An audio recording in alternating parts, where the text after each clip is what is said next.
It's winter holiday time on the island of Sodor. It's very cold, but the engines don't mind. They love this time of year when the stations look jolly in their decorations. There was plenty of work with passengers and parcels to be delivered, no matter what the weather.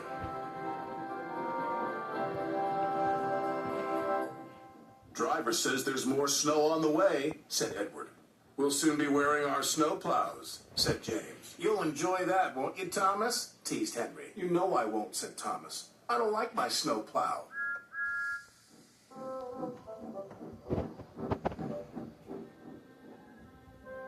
Sure enough, that night the wind blew and the snow fell heavily. The next morning, Sir Topham Hatt arrived. He told the engines they were to have snow plows fitted. And you are to collect a special from Callan Station. It's needed for the village feast on Toby's branch line. Thomas was excited about his special, but not about his snow plow. Please, sir, my plow is awkward and uncomfortable. Do I have to wear it? Everyone has to wear a snow plow, said Sir Topham Hatt. The fitters, his driver, and firemen all helped with Thomas's snowplow. We'll have to try that again, laughed his driver. Big, horrid, awkward thing, Thomas grumbled. He was much happier when he arrived at Callan Station and saw his special. It was a beautiful Christmas tree. The tree will have lights and stand in the middle of the village, said Edward. Make sure you get it to Toby safely. I will, said Thomas.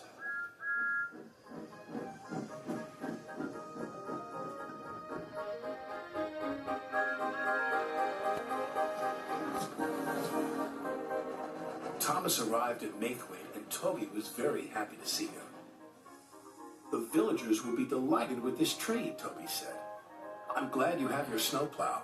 I can't clear the snowdrifts by myself.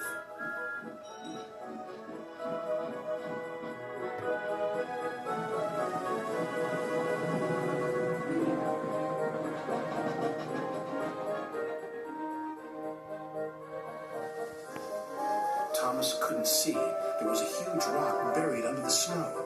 Suddenly, his snowplow hit the rock. Bouncing buffers, exclaimed Thomas. My plow is broken. His driver tried to stop, but the broken plow hit the water tower. Cinders and ashes, exclaimed Thomas. We can't go any further, said Thomas's driver. And there's no one to help us. But the villagers need their tree, said Thomas. Let me try again. I'm sure I can make it. It wasn't easy without a snowplow, but Thomas was determined.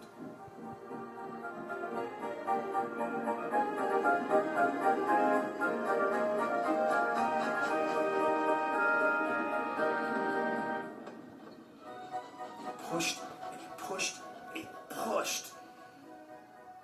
Thomas was trying as hard as he could, but there was just one snowdrift after another.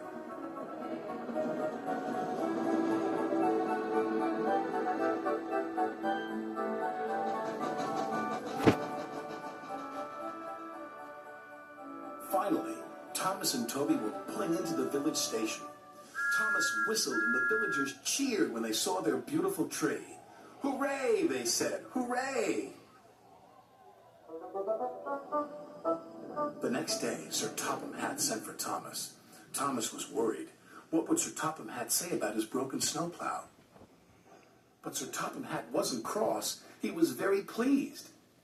The villagers had a wonderful feast, he said. You were very brave to take on that snow without a plow. Thank you, sir, said Thomas. As you know, continued Sir Topham Hatt, there are no spare snow plows, so you'll just have to do without yours for a while. Oh, thank you, sir, grinned Thomas.